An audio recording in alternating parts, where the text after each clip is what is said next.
Como não podia deixar de ser, vou começar dizendo bom sábado. É um prazer para mim estar aqui convosco. Em primeiro lugar, queria agradecer o privilégio que foi estar ao longo desta semana aqui. E foi um duplo privilégio para mim. Não só pelo privilégio de estar aqui convosco, de falarmos da palavra do Senhor, mas também pelo privilégio que foi falar daquele que é para mim o meu tema preferido. Porque este tema que nós falamos ao longo desta semana, o caminho do santuário, representa aquela que é a minha maior luta espiritual. Não sei quanto a vocês, o que é que vocês acham, mas de facto o nosso caminho no santuário representa literalmente a nossa entrega diária ao Senhor. E eu queria vos dizer que hoje temos um tema que eu não tinha a certeza que eu ia apresentar. Eu estava a lutar entre dois temas diferentes para hoje, mas normalmente quando eu falo deste tema, costumam-me fazer uma pergunta. E como durante esta semana me fizeram essa pergunta, então teve de ser este tema. Sabem que nós durante a semana vimos pela palavra de Deus que Deus nos pede 3 coisas. E quem esteve aqui durante a semana percebeu que eu gosto de fazer perguntas. Certo? Quais foram as 3 coisas que Deus nos diz para fazer, que na realidade o que Deus nos está a ensinar é que eu não as consigo fazer? Lembram-se quais eram essas 3 coisas?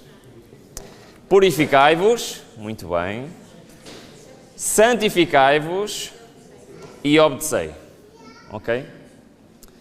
Nós vimos que estas 3 ordens do Senhor estão por toda a Bíblia. Muitas vezes estão juntas no mesmo versículo. Vimos que cada uma destas aparece dezenas de vezes na palavra de Deus. E simplesmente para ouvirmos o Senhor dizer o que é? Isso ao homem é impossível. Graças a Deus que ele não termina a frase aqui. E ele a seguir diz o que é? Aquilo que é impossível ao homem é possível a quem? A Deus. Amém? Então, nós vimos que Deus quer fazer cada uma destas coisas em nós.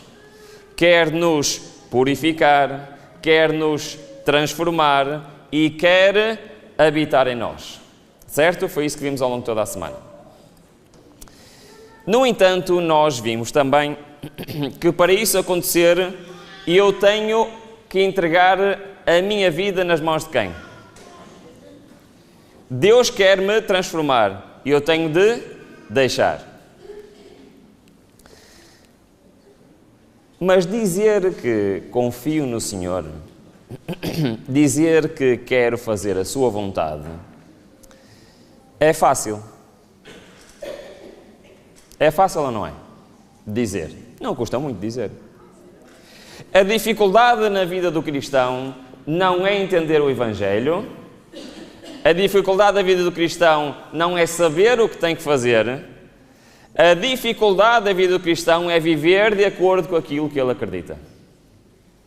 E eu não sei se vocês acham isso, mas a minha experiência com Deus não é teoria.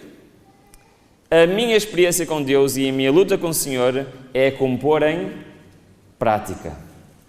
Então, a pergunta que normalmente me fazem é, muito bem, mas como é que eu sei a vontade de Deus para a minha vida? Como é que eu posso ouvir do Senhor aquilo que eu tenho que fazer? Eu já percebi que tenho que colocar os planos nas mãos do Senhor, mas como ouvir a voz de Deus? Se nós fizermos uma viagem ao longo desta semana, neste momento, vamos fazer uma mini viagem para perceber quais são as maneiras que a Bíblia ensina de como ouvir a voz de Deus. Eu já procurei em toda a Escritura, pode haver mais alguma que eu não tenha descoberto ainda, mas eu já descobri 7 maneiras diferentes como o Senhor pode nos responder, como podemos saber a sua vontade. Ok? Acham que isto é importante ou não? Sim? Querem saber quais são essas 7 maneiras? Sim? Vamos lá? Então, Cristo disse claramente o seguinte: as minhas ovelhas não conseguem distinguir a minha voz. Foi isso que o Senhor disse? Não.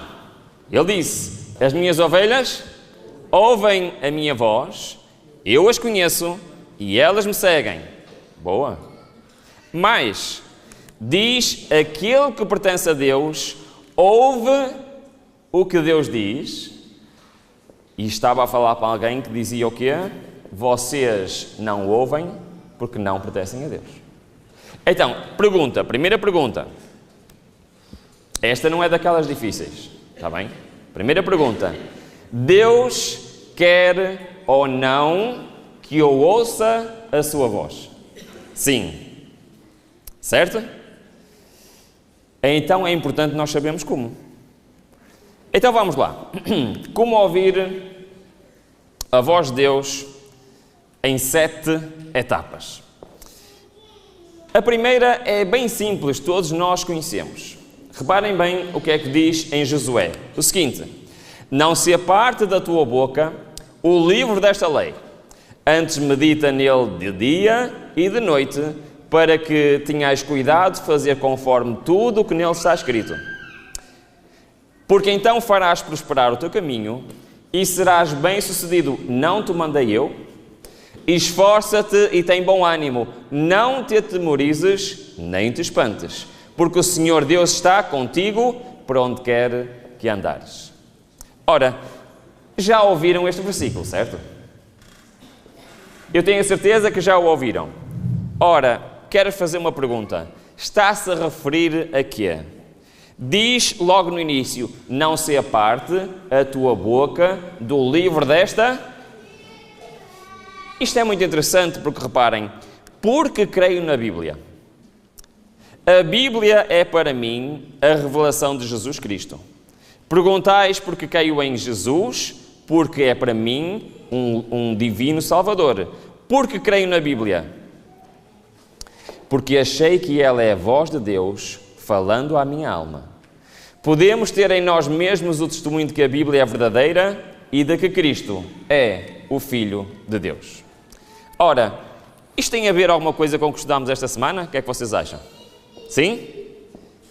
Então, qual é a primeira maneira de eu ouvir a voz do Senhor? Através da Palavra de Deus. Certo ou errado? Tem ou não tem aqui conselhos? Tem ou não tem aqui repreensões? Tem ou não tem aqui a palavra do Senhor? O que é que vocês acham? Concordam comigo? Sim? Não? Uma vez, desculpem irmãos, lembrei-me agora disto. Uma vez vi um meme, sabem o que é um meme? Sim? Uma imagenzinha que eu recebi numa rede social. Sim. E foi um meme muito interessante. Sabem o que era? Era um homem de joelhos a rogar ao Senhor que falasse com ele, que lhe mostrasse o caminho a seguir. E na imagem tinha em cima uma nuvem, ok? E a sair da nuvem tinha uma mão, e na mão tinha o quê? Estão a perceber o que é que está por trás desta imagem? Muitas vezes, irmãos, nós estamos a pedir a Deus respostas que Ele já nos deu. E muitas vezes é isso que o Senhor nos responde. Queres saber a resposta? Já te mandei uma carta com essa resposta.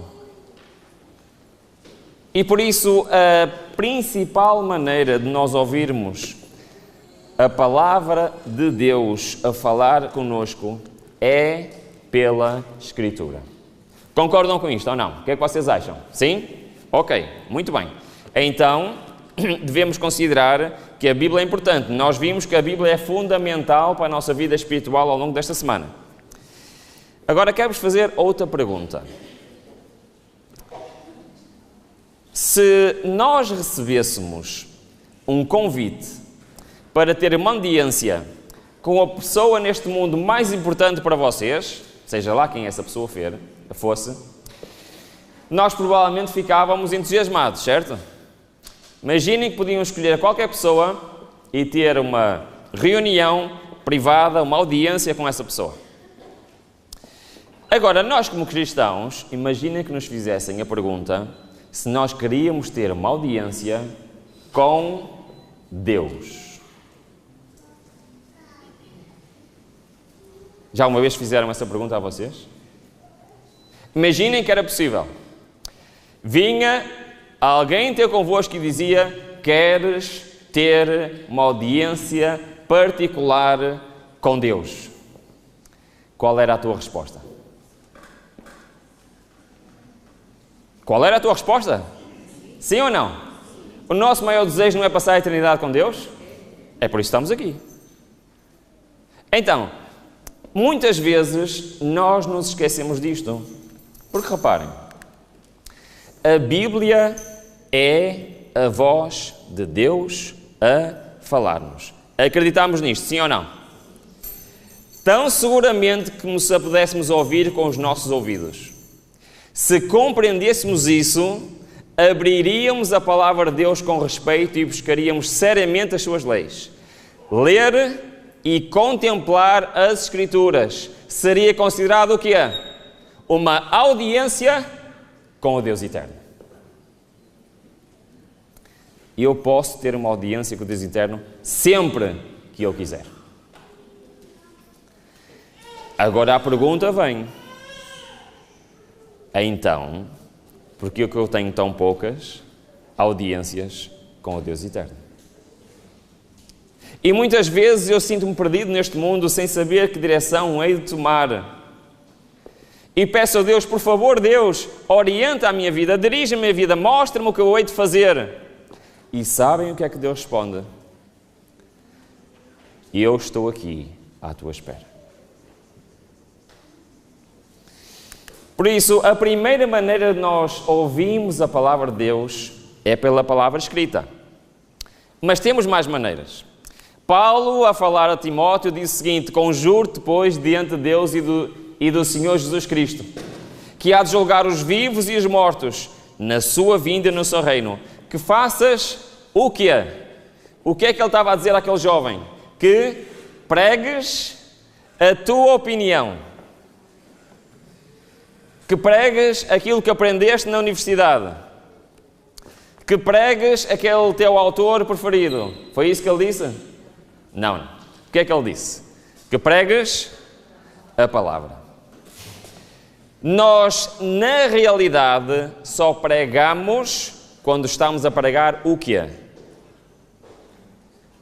A palavra de Deus. Então, instes a tempo e fora de tempo, reguardas, repreendas, exortes com toda a longanimidade e doutrina. Agora, será que isto é uma realidade? Quando a palavra é exposta, vocês devem lembrar-se que é a voz de Deus que lhe está falando por meio do seu servo. Isto é verdade. Ruben não para de fazer perguntas, não é?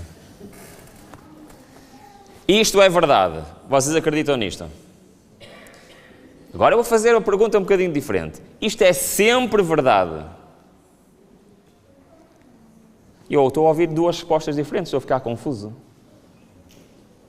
Então, vamos lá ver. Quando a palavra é exposta, então tem uma condição, certo? Sim ou não? Perceberam o que é que eu estou a dizer? Decorreu o ano de 1997.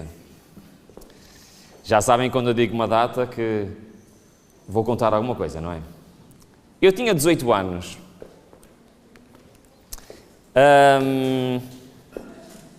E era provavelmente um sábado à tarde. E eu estava num grupo de pessoas da minha igreja e estávamos a conversar sobre o próximo sábado. Mais especificamente, sobre o pregador do sábado seguinte.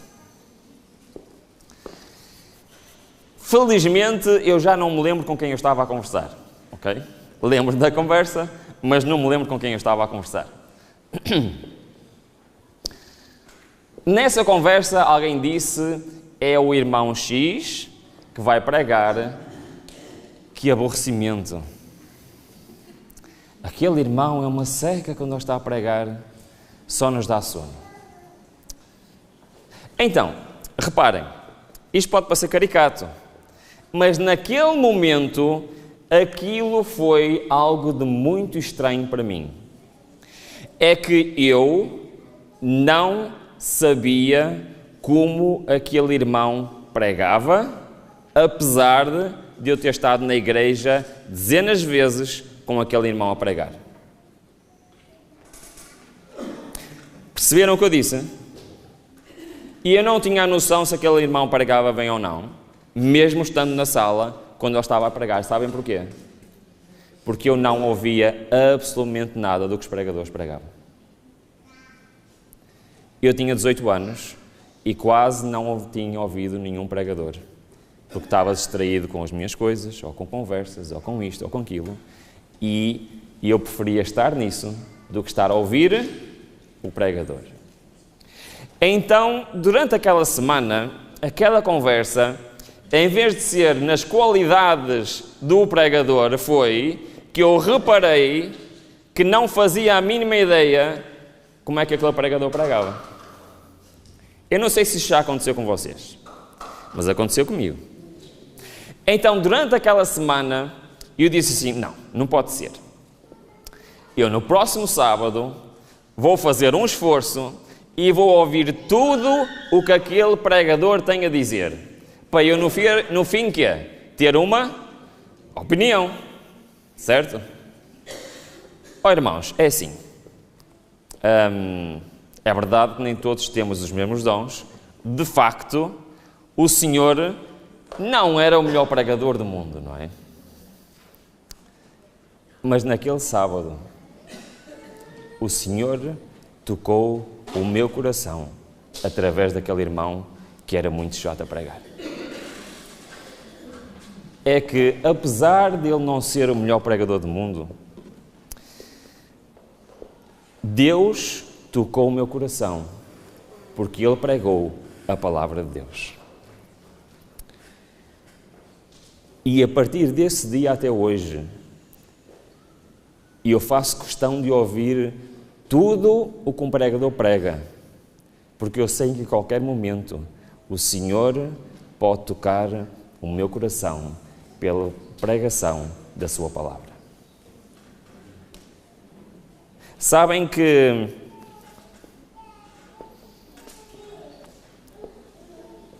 o Senhor não se importa com as qualidades oratórias do pregador. Sabiam disso?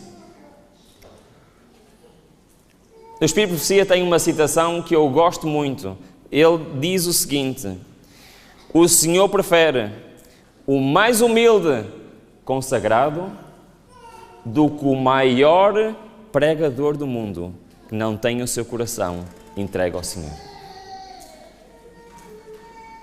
Então, eu quero vos dizer que eu acredito que, independentemente do meio utilizado, independentemente do pregador, quando a palavra do Senhor é exposta, é o quê? É a voz do Senhor a falar a cada um de nós. Amém? E é assim, a fé vem pela pregação e a pregação pela palavra de Cristo.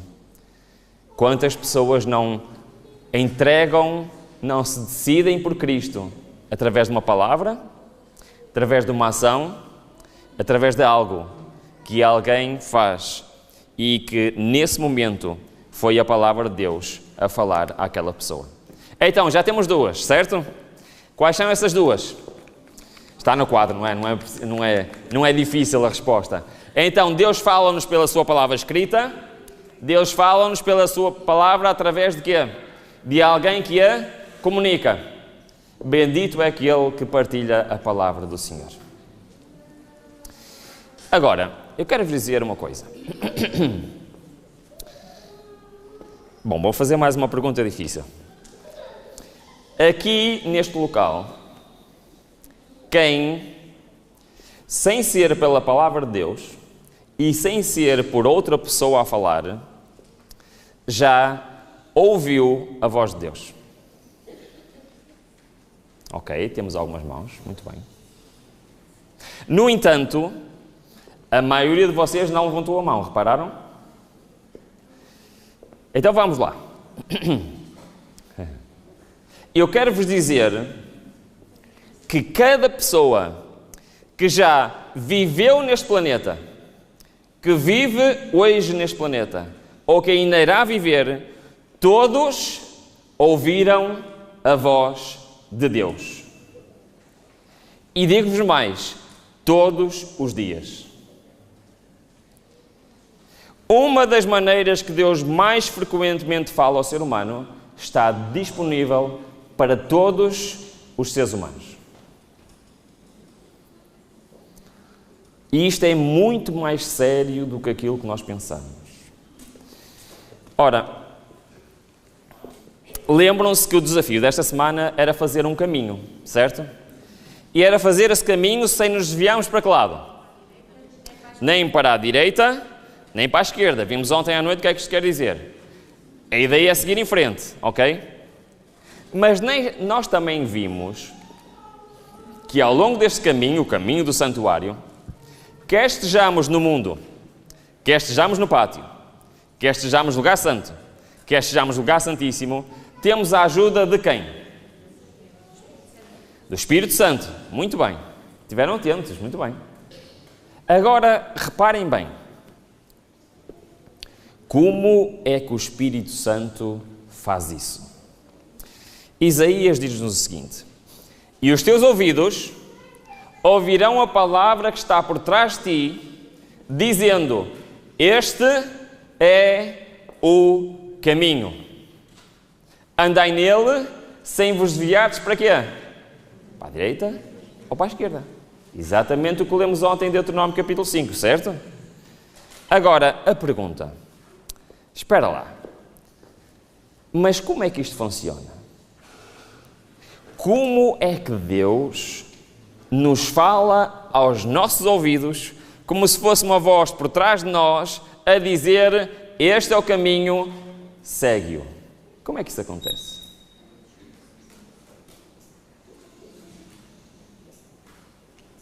Ao longo desta semana, quem esteve aqui presente, vocês ouviram o Senhor a dizer, este é o caminho, caminha nele. Mas, vou-vos fazer outra pergunta. Como é que isto funciona? Reparem bem. Tem vários nomes. Chama-se a voz do dever, chama-se a voz da consciência, mas o verdadeiro nome sabem qual é? A voz de Deus. A voz do dever é a voz de Deus, um guia interior enviado do céu, e não devemos brincar com o Senhor sobre este assunto. Ora, eu quero vos dizer isto com cuidado, vamos lá ver. Alguma vez o Senhor vos disse, não faças isso, tu sabes que está errado. Alguma vez? Sim? Muito bem. Alguma vez o Senhor vos disse, vai pedir desculpa àquela pessoa? Alguma vez? Sim? Alguma vez o Senhor vos disse, não saias de casa sem primeiro tratar deste assunto? Já sim ou não? Então eu vou fazer uma pergunta. Quem aqui já ouviu a voz de Deus?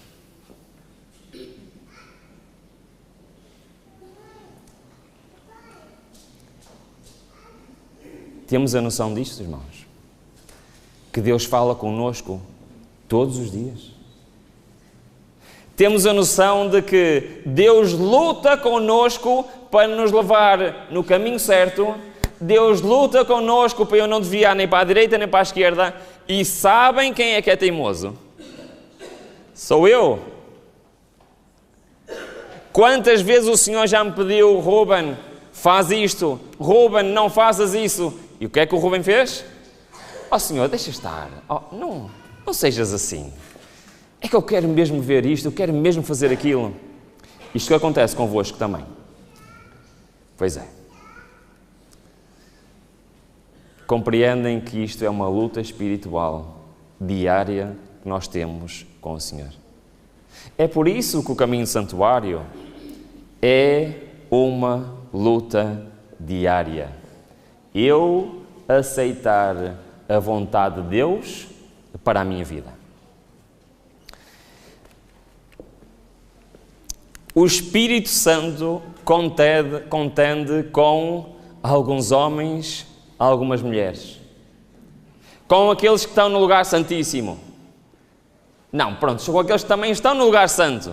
É isso? O Espírito Santo faz o quê? Irmãos, em questões morais, o Espírito Santo fala diretamente ao nosso coração. O apóstolo Paulo diz que nós temos a lei gravada onde? No nosso coração. Sabem o que é isto? É Deus a nos dizer: e eu posso não conhecer nada da Bíblia, e eu sei o que é certo e o que é errado. Os termos básicos da moralidade. E eu continuo mesmo assim a lutar contra o Senhor. A verdade é que o Espírito Santo contende com todo o homem. É a voz de Deus falando ao nosso coração. Mas quando alguém se recusa a dar ouvidos aos convites, às reprovações, à advertência do Espírito de Deus, sua consciência se torna cauterizada e na próxima vez que for aconselhado será muito mais difícil atender do que antes.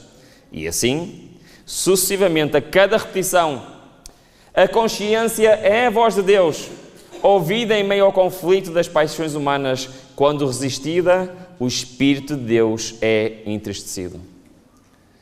Mas, irmãos, não adianta tentarmos fugir.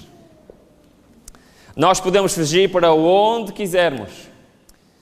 Para onde me irei do teu Espírito? Ou onde fugirei da tua face?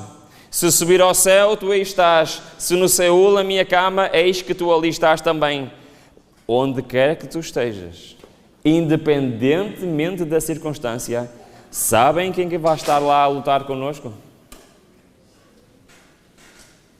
O Espírito Santo. E Ele nunca desiste de nós. A única maneira dele desistir é se nós o expulsarmos. Então, já vamos a meio. Certo? Temos 3 maneiras como o Senhor fala connosco. Acham que são maneiras importantes ou não? Qual é a vossa opinião? Sim? Já cobrimos aqui muitas coisas, certo? Já há muitos aspectos na nossa vida que facilmente podemos obter resposta e ouvir a voz do Senhor. No entanto,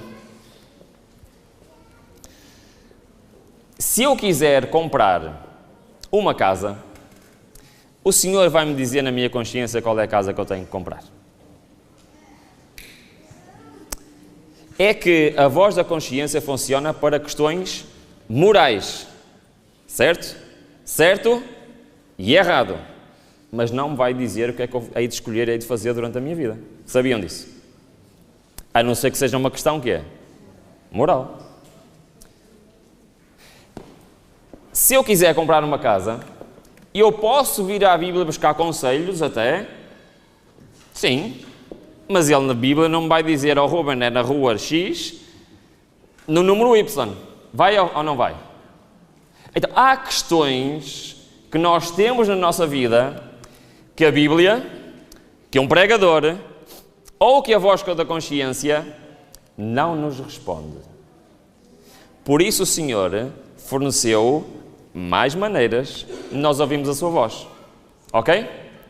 E eu quero vos dizer o seguinte: não há nenhuma decisão na minha vida que Deus não me possa orientar e que não tenha colocado um meio de nós ouvirmos a sua voz. Ok? Então, vamos lá. Uma das maneiras de nós vemos a vontade do Senhor é baseada neste versículo. Diz assim: bem sei eu que tudo podes e que nenhum dos teus propósitos pode ser impedido. Ok. O que é que isto quer dizer? O Novo Testamento completa este texto com, vou parafrasear, está bem? Diz o seguinte: tudo o que pedirmos de acordo com a vontade de Deus nos será, conhecem? Concedido. O que é que isto quer dizer literalmente na prática na nossa vida?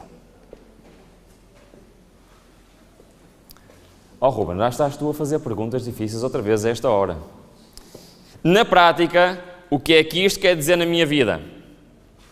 Por exemplo, o apóstolo Paulo, em Romanos, capítulo 8, diz assim: e aquele que examina os corações sabe qual é a intenção do Espírito, e é ele que, segundo Deus, intercede pelos santos.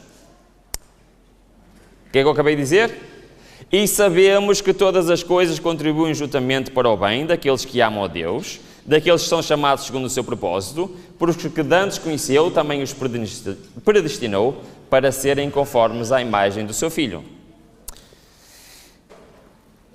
Então, vamos lá. Deus quer ou não dirigir a nossa vida? Sim? Muito bem. Então, se tudo o que nós pedimos a Deus de acordo com a sua vontade acontece, se o texto que acabámos de dizer atrás, nenhum dos propósitos de Deus pode ser impedido, isto quer dizer que uma das maiores maneiras de nós vermos a vontade de Deus para a minha vida é através da, ouçam bem, providência de Deus. Ouviram? Providência de Deus. O que é que isto quer dizer? Isto quer dizer que Deus é um Deus que, quando quer alguma coisa, vai abrir ou vai fechar as portas? O que é que vocês acham? Abrir as portas. Ou seja, imaginemos que eu quero tomar uma decisão, quero seguir um caminho. E peço ao Senhor, orienta esta minha decisão. Se eu vir as portas a abrirem, é porque se calhar Deus concorda com essa decisão. Se eu vir as portas a fecharem, é porque provavelmente o quê? Se calhar estou a ir no sentido errado. Entenderam o que é a provisão divina? Sim ou não? Ok, havia um homem que tinha um desejo muito grande. Esse homem estava cativo numa terra estranha e pensava na sua terra, na capital da sua cidade, e chorava porque sabia que essa cidade estava em ruínas. Quem era esse homem? Neemias. Esse homem apresenta-se perante o rei e cometeu um grave erro. E ele estava triste perante o rei. Ora, estar triste perante o rei, nesta altura, significava alguma coisa. Nós falámos desta história esta semana, lembram-se? E ele fez uma coisa incrível, não é? Como vimos esta semana. E ele pediu a Deus o quê? Ok, vamos repetir. Ele estava triste, o rei reparou, e o rei disse a Neemias: Neemias, o que é que tu tens? E Neemias ficou com medo. E ele ficou com medo porquê? Porquê que Neemias ficou com medo? Porque estar triste perante o rei podia significar ser condenado à morte. Mas ele já não conseguia disfarçar mais o que ia no coração dele. E o rei perguntou àquele homem, e ele não disse assim: olha, venham buscar este homem e... Não foi isso que Deus fez. Desculpem, que o rei fez. O que é que o rei fez? Neemias, o que é que tu queres? E Neemias disse o que é que queria. Disse: oh rei, estou aqui, a capital do meu país está destruída, deixa-me ir lá reconstruir. Naquele momento, acham que Deus abriu ou fechou as portas? Abriu. O rei não só permitiu que ele fosse, que abandonasse o seu posto de trabalho, porque ele era um escravo, fosse lá à cidade, reconstruir a cidade, mas também fez o quê? Ele pagou o material de construção, ele permitiu que outros fossem com ele, e ele fez o quê? Tudo o que era necessário para a capital daquele país ser reconstruída. Isto quer dizer o quê? Acham normal um rei fazer isto a um povo inimigo? Acham normal? É normal? Não. Então, Deus estava a responder às orações de Neemias ou não? Neemias fez a sua parte, certo? Mas Deus fez aquilo que era impossível para Neemias fazer. Eu vou avançar os textos, porque eu tenho ali um inimigo a olhar para mim. Estamos a falar em inimigo, tenho ali. Eu gostava bem mais daquele relógio semana passada, lembram-se? É que semana passada já estava na hora antiga, eu sentia-me mais confortável, não é? Bom, Neemias então implorava o auxílio do Senhor. No entanto, ele demonstrou que não é só orar. Ele trabalhou com diligência e fidelidade. Ele fez a sua parte. No entanto, ele viu a mão da providência de Deus ao mover o coração daquele rei e abrindo as portas para que aquilo fosse executado. Será que nós estamos atentos à providência de Deus? E ele mostrou que homens de oração também devem ser homens de ação. E também mostrou nesta história que o Senhor pode até mover o coração de um rei inimigo em favor daquele que ora. Amém? Decorria o ano 2008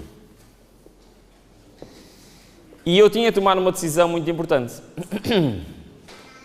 Eu vivia com a minha esposa num apartamento, nós tínhamos uma empresa em conjunto e a empresa começou a crescer. E nós tínhamos de tomar uma decisão, porque viver num apartamento T2, com mais de 100 computadores, com centenas de peças e componentes, não é muito agradável. Só que eu sou uma pessoa que gosto muito de fazer contas. Gosto muito de fazer contas. Tenho um amigo meu que diz que eu penso em números e não com palavras. E eu comecei a fazer contas. E eu pensei, bom, eu pago a renda de um apartamento, pago uma conta de luz, uma conta de eletricidade, uma conta de internet. O mais lógico é eu alugar um espaço para ter a empresa separada de casa. E eu comecei a fazer contas a uma renda adicional, a uma conta de eletricidade, a uma conta de luz, a uma conta de internet. E comecei a achar que aquele valor era alto e que se calhar havia uma ideia melhor. Então qual foi a ideia que nós tivemos em casa?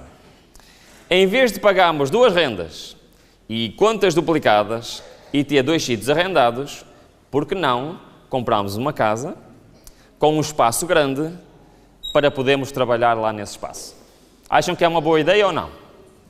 Fizemos as contas às nossas despesas e aquilo que nós pagaríamos dava para comprarmos uma casa até um determinado valor.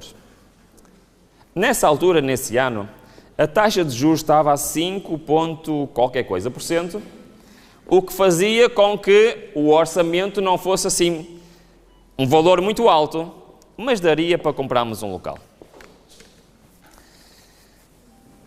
Então nós fomos ver casas. Pedimos ao senhor da agência imobiliária que queríamos ver casas até aquele valor e ele assim foi mostrar. A vinda embora de um desses sítios, ele disse assim, olha, existe aqui uma casa que eu sei que está fora do vosso valor, mas como é caminho, vamos lá ver. Tudo bem, eu gosto de ver casas, por isso não tem problema. Então chegámos lá e vimos uma casa com 3 andares, 260 metros quadrados, com um jardim atrás, com uma garagem com 70 metros quadrados. E realmente era uma casa extraordinária. E viemos a sair porque nós fomos lá só ver por ver. Mas estou eu a sair da casa e alguma coisa me diz no meu coração, é esta a casa que deves comprar. E eu pensei assim, espera lá, mas isto está bem fora do meu orçamento. E vim para casa. Então eu comecei a pensar, e eu assim, bom, o não está garantido, vou fazer uma oferta, certo? Então eu fiz uma oferta. E para meu espanto, o Senhor disse, sim. Ok. Ainda não estava muito convencido, mas fiz o próximo passo, que foi ir ao banco. Então eu cheguei ao banco e falei com o gestor do banco e ele disse-me todos os documentos que eu precisava de entregar e havia um problema que eu não me tinha lembrado. É que a empresa, desde o início, estava em nome do meu pai. E no ano anterior, eu tinha aberto a empresa em meu nome. O que significa que naquele ano eu não tinha declaração de IRS. Então o banco disse assim, é impossível ter um financiamento sem declaração de IRS, a não ser que tenhas um... Muito bem. Então eu vim para casa e abri a palavra de Deus. E sabem o que é que a Bíblia diz de fiadores? Epá.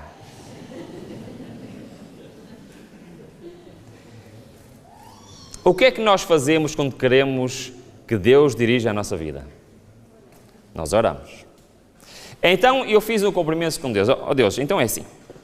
Eu sei que tu não aprovas fiadores. Então eu não quero. Se houver alguma hipótese, tu has de dirigir. Então eu fiz o seguinte, eu fui ao banco e disse assim, olha, é possível enviar os documentos sem declaração de IRS? O senhor disse-me assim, ora bem, vai haver despesa de 300 euros, porque temos que fazer a avaliação do imóvel, mas vamos estar a fazer isso para nada, porque sabem o que é que ele disse? É impossível. E eu disse, não faz mal, coloque na mesma, não é por 300 euros que eu vou morrer. E assim fez. Ele pôs os papéis. Exatamente nesta altura, exatamente nesse mês, rebentou a grande crise financeira de 2008. Lembram-se dessa crise financeira? Sabem qual foi a primeira coisa que os bancos mundiais fizeram em todo o mundo? Cortar o quê? O crédito. E especialmente qual crédito? A habitação. Estão a perceber qual foi o mês em que eu pedi o crédito? 2 semanas depois o banco ligou-me. O senhor disse-me assim, eu não sei o que vocês fizeram, mas o crédito foi aprovado.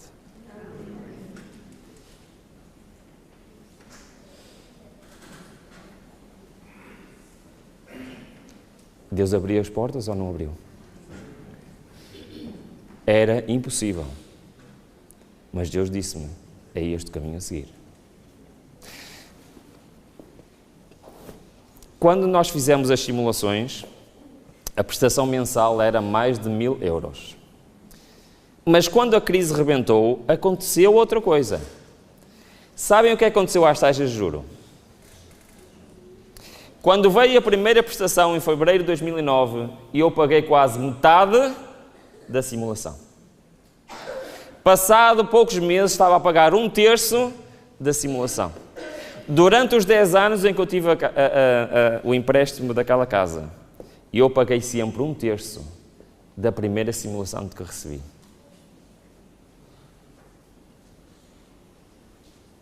Foi o maior negócio que eu fiz na minha vida, irmãos.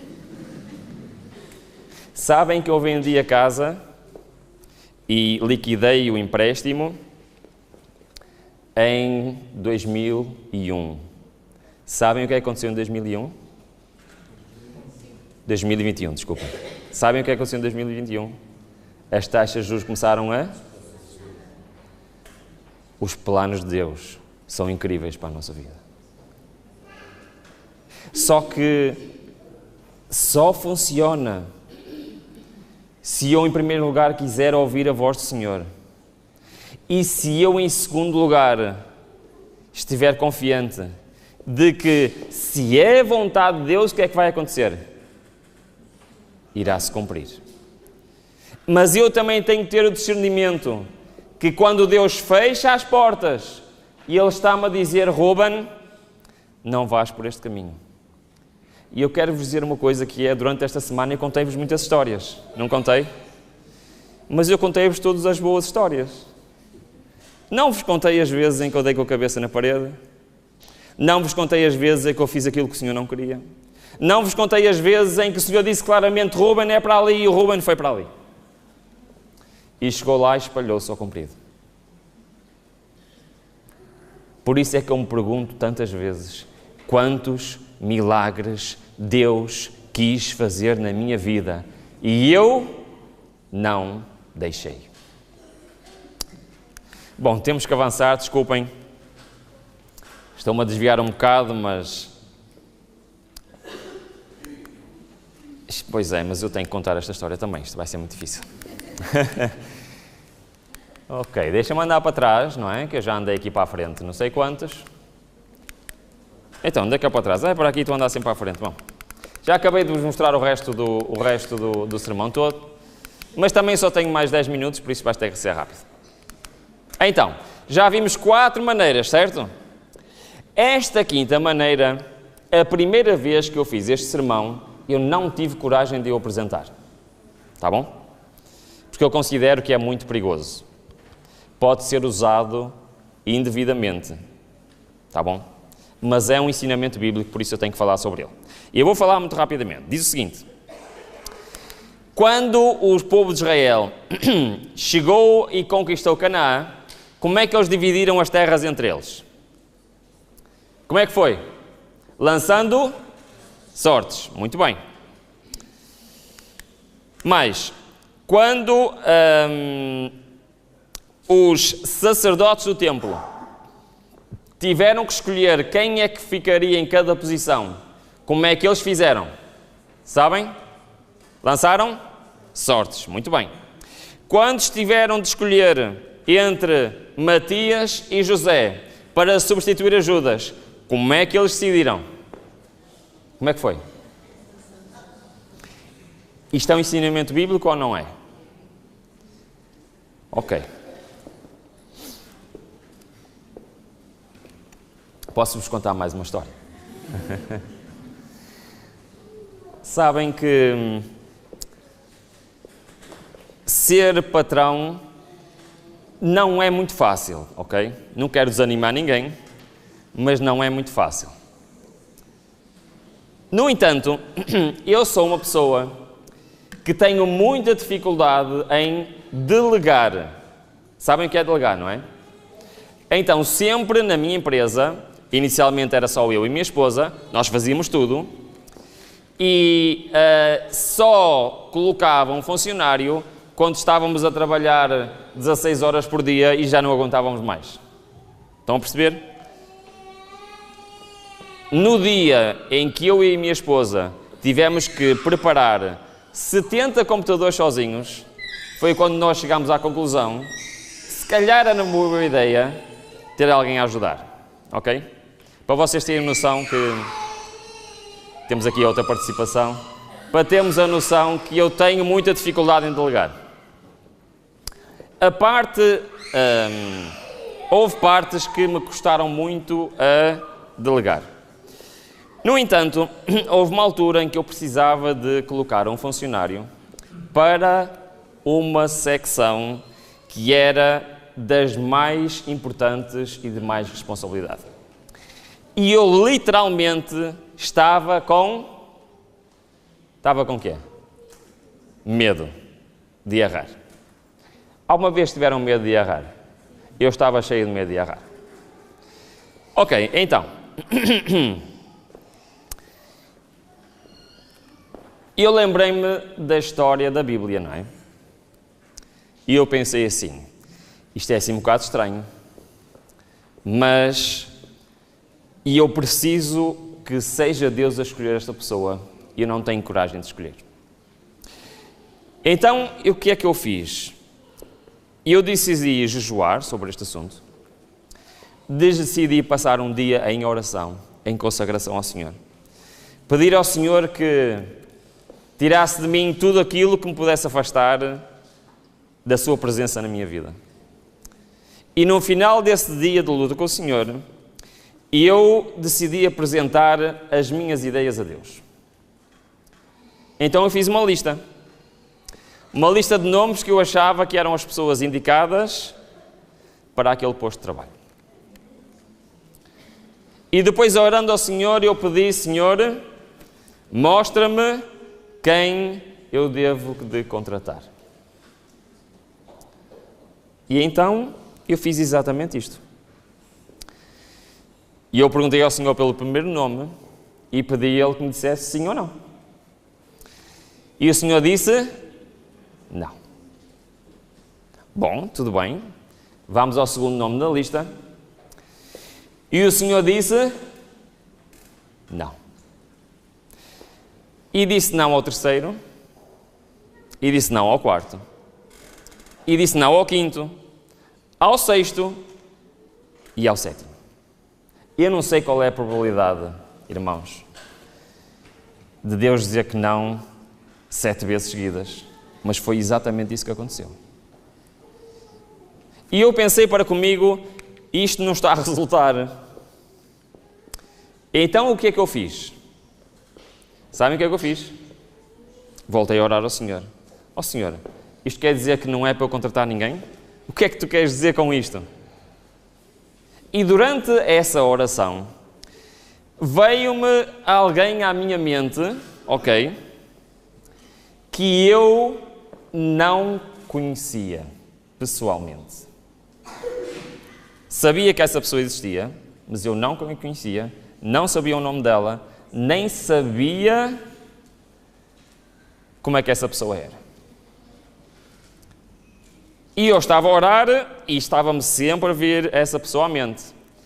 Até que eu parei a orar e disse: pronto, ok, não sei o nome, por isso não posso escrever, mas perguntei ao Senhor se era essa pessoa. E sabem o que é que o Senhor disse? Sim.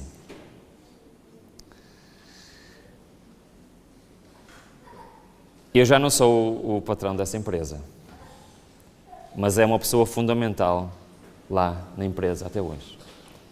Eu não sei se vocês estão a imaginar o que é para mim ligar a alguém que eu não conheço e pedir: olha, eu gostava de falar contigo. E estar com essa pessoa e dizer: olha, eu tenho esta empresa e queria te perguntar se querias trabalhar para mim.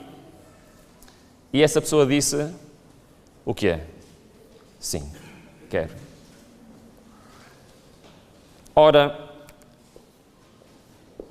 estes métodos bíblicos não estão na Bíblia para a gente saber o que aconteceu no passado. Só que entendem a minha dificuldade em falar sobre isto? É que isto não é a lotaria. E isto é o último recurso de um cristão. E só deve ser feito com total consagração ao Senhor. Porque tirar um papel não é ouvir a voz de Deus. Mas Deus pode usar qualquer meio que exista para falar ao seu povo. Isso é uma verdade.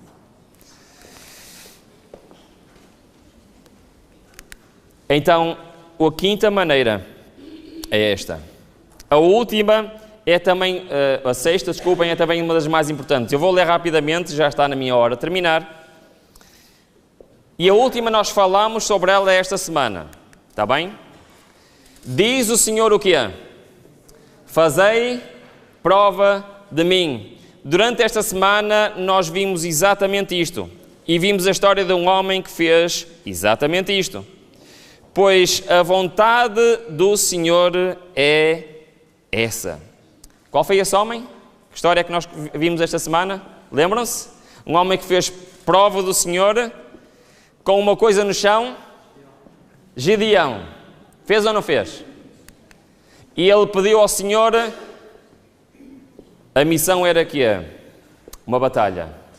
E ele estava com? Ele estava com o quê? Medo. Irmãos, não há problema nós termos medo de tomar decisões. O problema está se eu não entregar esse problema nas mãos do Senhor.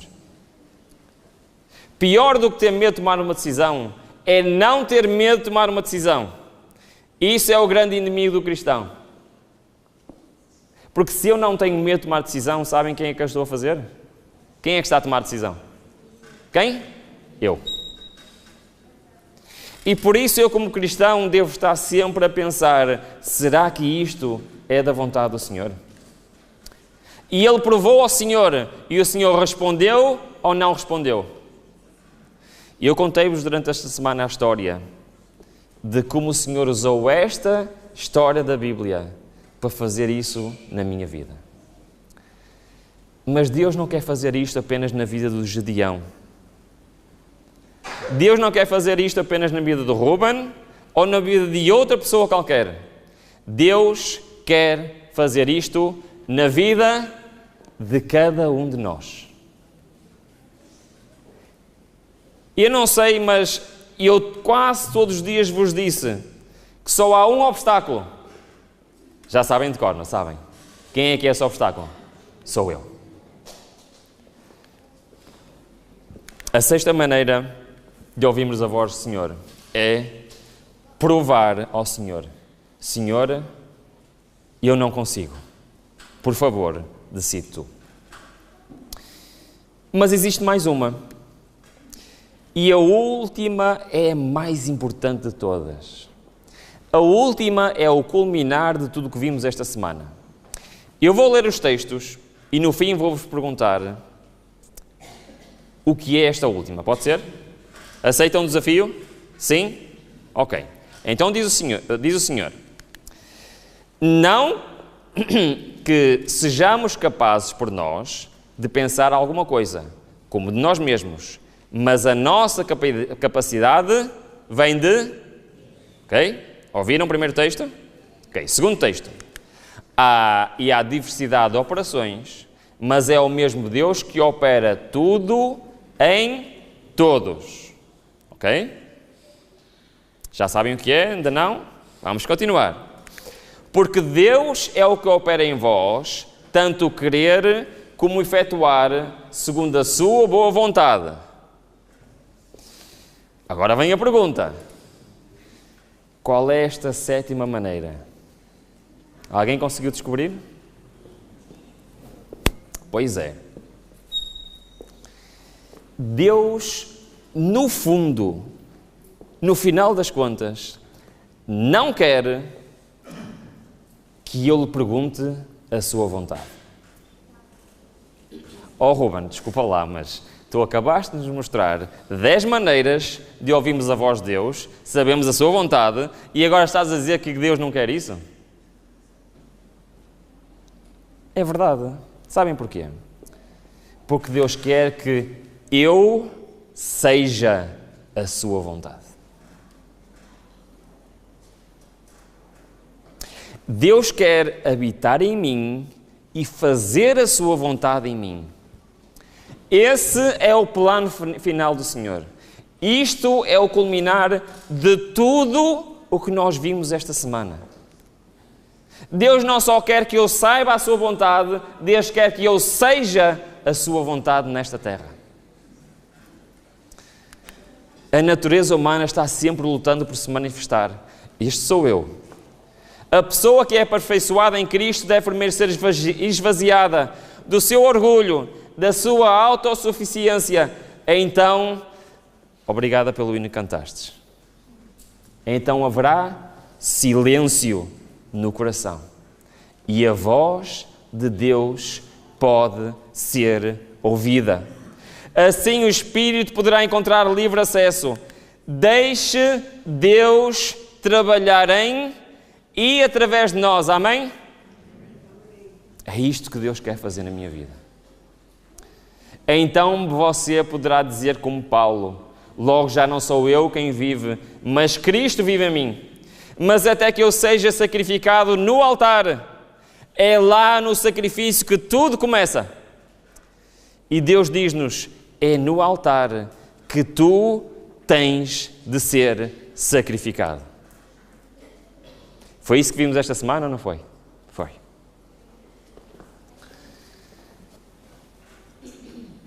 Até que deixemos que o Espírito Santo nos moldar e nos formamos à semelhança divina. Não podemos alcançar o ideal de Deus para nós. Este ideal é que eu seja a sua vontade. Último texto, para terminarmos esta semana de oração. O Senhor necessita de homens e mulheres que levem com eles na vida diária a luz de um exemplo piedosos. Homens e mulheres, cujas palavras e ações mostrem que Cristo está habitando no coração, ensinando, conduzindo, guiando. Ele precisa de homens e mulheres que, autossuficientes, confiantes em si próprios, capazes de levar o mundo à sua frente. É isso que ele precisa? Não. E ele precisa de homens e mulheres de oração. Que ao lutarem junto com Deus, obtenham a vitória sobre o eu. E então saiam para comunicar aos outros o que eles receberam da fonte de poder. Amém?